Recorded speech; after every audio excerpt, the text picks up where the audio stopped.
Hi friends, I am Uday Kandpal and I welcome you all to yet another lecture on NCERT Class 8 History Chapter 11 with fact elaboration by Uday Kandpal. The name of the chapter is The Making of National Movement 1870s to 1947. So let us start. So we'll start with the emergence of nationalism. This this consciousness began to clearly be stated by the political associations formed after 1850, especially those that came into being in the 1870 and 1880s. Most of these words were led by the English educated professionals such as lawyers.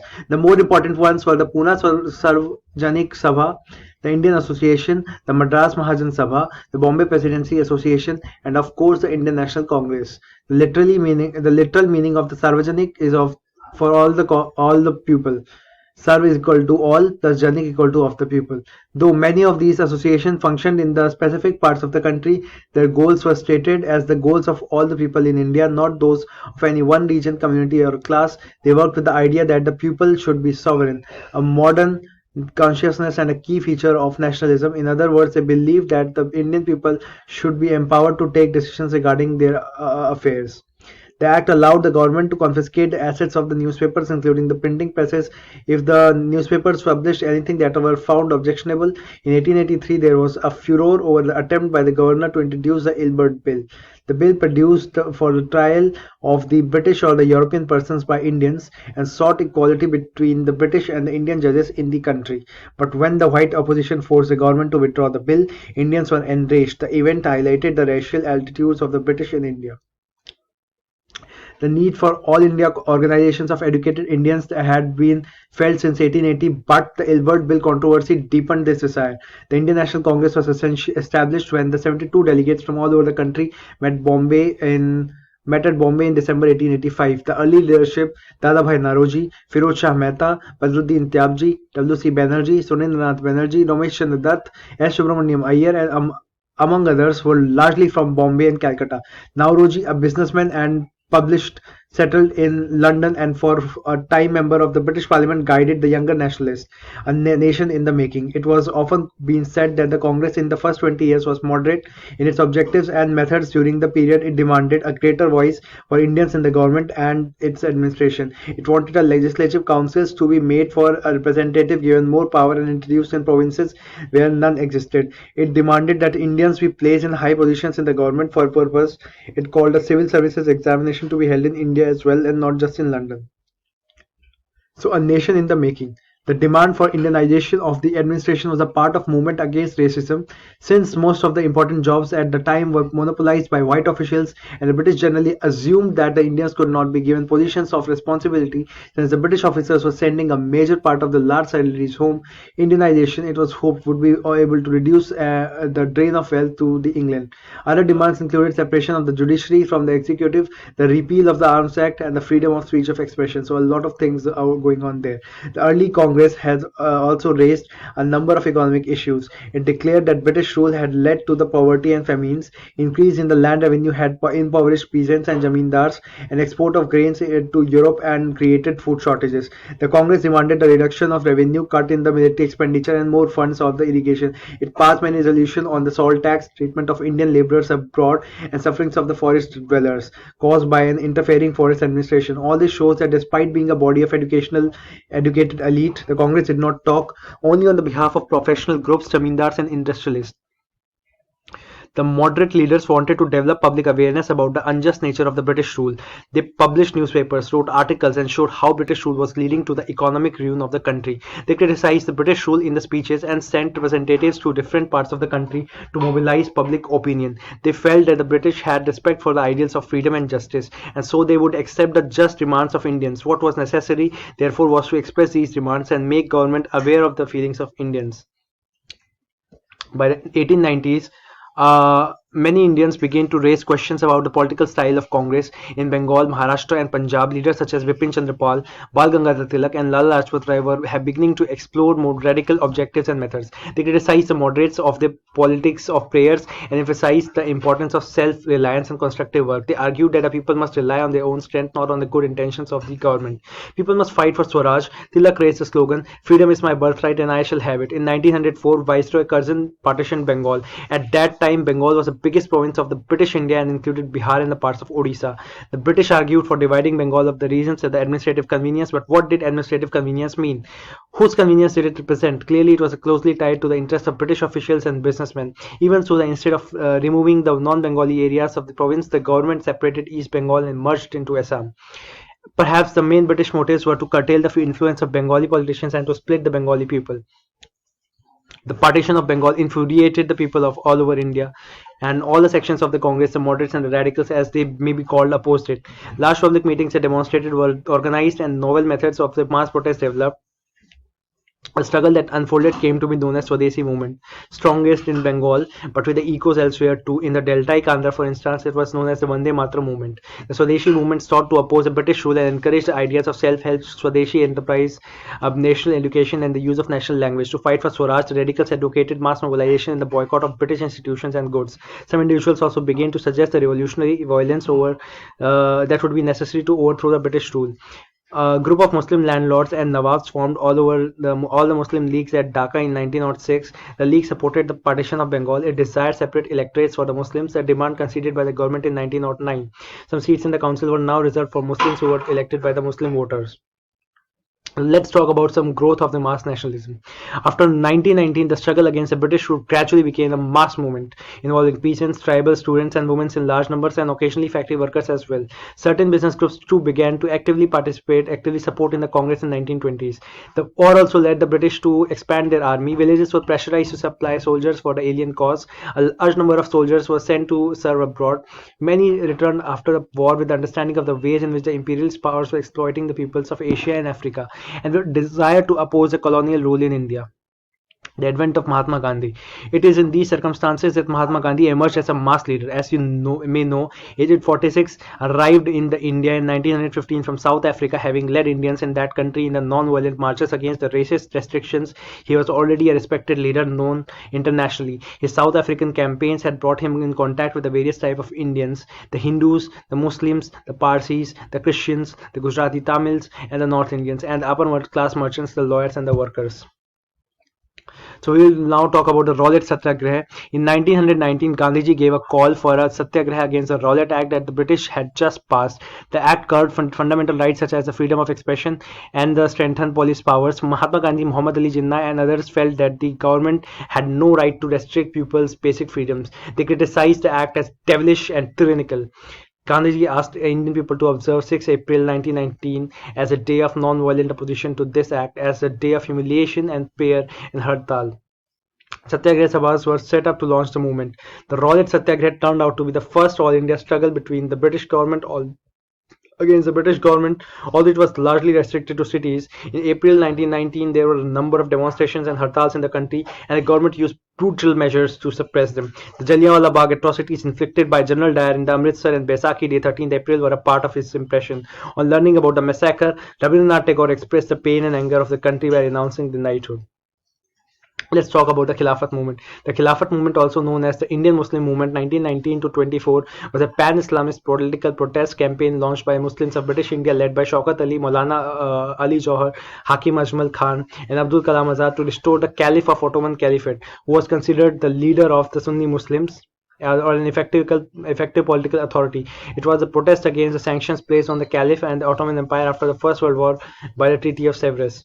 Ottoman Sultan Abdul Hamid II, 1842 to 1918, launched a pan-Islamist program in the bid to protect the Ottoman Empire, where the Western attack and dismemberment had to crush the democratic opposition at home. He sent an empire from the Western attack and he sent an emissary, Jalaluddin Afghani, to India in the late 19th century. The cause of the Ottoman monarch evoked the religious passion and sympathy among the Indian Muslims. Being a caliph, the Ottoman Sultan was nominally the supreme religious and the political leader of all Sunni Muslims across the world. However, this authority was never actually used. A large number of Muslim religious leaders began working to spread the awareness and develop the Muslim participation on behalf of the caliphate. Muslim religious leader Maulana Mahmud Hassan attempted to organize a national war of independence against the British with the support of Ottoman Empire. Abdul Hamid too was forced to restore a constitutional monarchy, making the start of the second constitutional era by the Young Turk Revolution. He was succeeded by his brother Mehmed V, but following the revolution, the real power of the Ottoman Empire lay with the nationalists. The movement was a topic in Conference of London, February 1920. However, the nationalist Arabs saw it as a threat to the continuation of Islamic dominance of Arab lands. The non-cooperation movement. The non-cooperation movement was launched on 5th September 1920 by the Mahatma Gandhi with the aim of self-governance and obtaining the full independence. Purna Swaraj, as the Indian National Congress, withdrew its support for British reforms following the Rowlatt Act of 21 March 1919 and the Jallianwala Bagh massacre of 13 April 1919. The Rowlatt Act March 1919, which suspended the rights of political prisoners in sedition trials, was seen as a political awakening by Indians and a threat by the British. Factors leading to the non-cooperation movement. The non-cooperation movement was a reaction towards the oppressive policies of the British Indian government, such as the Rowlatt Act and the Jallianwala Bagh massacre in Amritsar. A large crowd had gathered at Jallianwala Bagh near the Golden Temple in Amritsar to protect against the arrest of Saifuddin Kishliu and Dr. Satyapal, while others had came to attend the annual Baishakhi festival. The civilians were fired upon the soldiers under the commander Brigadier General Reginald Dyer, resulting in the killing and injuring of thousands of protesters. The outcry generated by the massacre led to the thousands of unrest and more deaths by the hands of the police. The massacre became the most infamous event of the British rule in India. Gandhi, who was a preacher of non-violence, was horrified. He lost all faith in the goodness of the British government and declared that it would be a sin to cooperate with the satanic government. So we will talk about the Lal Bal Pal. Lal Bal Pal, or Lala Lajpat Rai, Bal Gangadhar Tilak and Bipin Chandra Pal were a triumvirate of assertive nationalists in British-ruled India in the early 20th century from 1906 to 1918. They advocated the Swadeshi movement involving the boycott of all imported items and the use of Indian-made goods in 1907 during the anti-partition agitation in the Bengal, which began in 1905. The final years of 19th century saw radical sensibility emerging among the intellectuals. This position burst out into the national all-India scene in 1905 with the Swadeshi movement. The term is usually rendered as self-reliance or self-sufficiency. So we'll talk about Lala Lajpat Rai. Born in undivided Punjab on 28 January 1865, Lala Lajpat Rai grew up in a family that allowed the freedom of faith. Even before he focused his efforts towards self-sufficient India, Rai believed in the principle. In 1895, he started the Punjab National Bank, the first Indian bank to begin solely with the Indian capital, and that continues to function till date. Rai had traveled to America in 1907 and immediately caught up similarities with the color caste practice there and the caste system prevalent in India. In 1917, he even founded the Indian Home Rule League of America there. His provocative, brave participation in the protest earned him the title of Lion of Punjab or Punjab Kesari. Bal Gangadhar Tilak. Bal Gangadhar Tilak was an Indian nationalist teacher and independence activist. In 1884, he founded the Deccan Education Society in Pune and under this banner opened the new high school English school for primary studies and Ferguson College for higher education. His involvement in the educational institutions was to emphasize on the cultural revival of the young Indian minds. For the British, Tilak was the father of Indian unrest. When the Indian National Congress was divided among the moderates and extremes, the stand that each member took against the British government, there was no doubt which side Tilak supported. Literary works, Kesari and Maratha newspapers. Bipin Chandra Pal. Bipin Chandra Pal, the father of revolutionary thoughts. Bipin Chandra Pal was born to a wealthy family in Sylhet, Bengal Presidency, now in Bangladesh. Pal was a journalist by profession and often contributed to several newspapers. He used his literary experience to write against the use of British goods, advocating the Indians to start using Swadeshi goods instead. He has a strong opinion that a mass reliance on Swadeshi goods would help people get rid of poverty. So let's talk about some people's initiative in the back end there. So Kheda. In Kheda, Gujarat, the Patidar peasants organized non-violent campaigns against the highland revenue demand of the British. In the coastal Andhra Pradesh and interior Tamil Nadu, liquor shops were picketed. In Kheda, Gujarat, it's repeated. In Sindh, now in Pakistan, Muslim traders and peasants were very enthusiastic about the Khilafat call. In Bengal too, the Khilafat Non-Cooperation Alliance gave an enormous communal unity and the strength to the national movement. In Punjab, the Akali agitation of the Sikhs sought to remove the corrupt merchants, Mahants, supported by the British, from the Gurdwaras. The movement got closely identified with the non-cooperation movement. In Assam, the tea garden laborers shouting Gandhi Maharaj ki Jai demanded a big increase in the wages. They left the British-owned plantation amidst the declaration that they were following Gandhiji's wish. Interestingly, in the Assamese Vaishnav songs that period, the reference to the Krishna was substituted by Gandhi Raja. So the people's Mahatma. Let's talk about Mahatma Gandhi now. We can see from the above that sometimes people thought the Gandhiji as a kind of messiah, as someone who could help them overcome their misery and poverty. Gandhiji wished to build a class unity, not class conflict. Yet, peasants could imagine that he would help them in their fight against zamindars and agricultural laborers who believed he would provide them land. At time, ordinary people credited the Gandhiji with their own achievements. For instance, at the end of the powerful movement, peasants of Pratapgarh in the United Provinces managed to stop illegal eviction of tenants. The happenings of 1922 to 29. The Mahatma Gandhi, as you know, was against violent movements. He abruptly called a non-cooperation movement when, in February 1922, a crowd of peasants set fire to a police station in Chauri Chaura. 22 policemen were killed on that day. The peasants were provoked because of the police fired on the peaceful demonstration. Once the non-cooperation movement was over, Gandhiji followers stressed that the Congress must undertake constructive work in rural areas. Other leaders such as Chitranjan Das and Motilal Nehru argued that the party should fight elections to the council and enter them to the in order to influence government policies. Those sincere social work in the villages in the mid 1920s, the Gandhians were able to extend their support base. This proved that to be very useful in launching the civil disobedience movement in 1930. The two important developments of the mid-1920s were the formation of Rashtriya Swayamsevak Sangh, a Hindu organization, and the Communist Party of India. These parties have held very different ideas about the kind of country India should be. Find out about the ideas with help of your teacher. The revolutionary nationalist Bhagat Singh too was active in this period. So let's talk about the Dandi March. Purna Swaraj would never come on its own. It had to be fought for. In 1930, Gandhi declared that he would lead the march to break down the salt law. According to this law, the state had a monopoly on the manufacture of and sale of salt. Mahatma Gandhi, along with other nationalists, reasoned that it was sinful to tax salt since it is such an essential item of our food. The salt related to the general desire of freedom to a specific grievance shared by everybody and thus did not provide rich and poor. Gandhiji and his followers marched for over 240 miles from Sabarmati to the coastal town of Dandi, where they broke the government law by gathering natural salt found on the seashore and boiling seawater to produce salt. The combined struggle of the Indian people bore fruit when the Government of India Act of 1935 prescribed the provincial autonomy and the government announced elections to the provincial legislatures in 1937. The Congress formed a government in 7 out of 11 provinces. In September 1939, after 2 years of Congress rule in the provinces, the Second World War broke out. The critical of Hitler, Congress leaders were ready to support British war effort, but in return they wanted that India be granted independence after the war. The British refused to concede to the demand. The Congress ministry resigned in protest. Quit India Movement. The Quit India Movement, translated into several Indian languages as Leave India Movement, also known as the August Movement, or was a movement launched at the Bombay session of All India Congress Committee by the Mahatma Gandhi on 9 August 1942 during the World War II, demanding an end to the British rule in India. After the failure of the Cripps mission to secure an Indian support for the British war effort, Gandhiji made a call to do or die in this Quit India speech delivered in Bombay on 8 August 1942 at the Gwalior Tank Madan.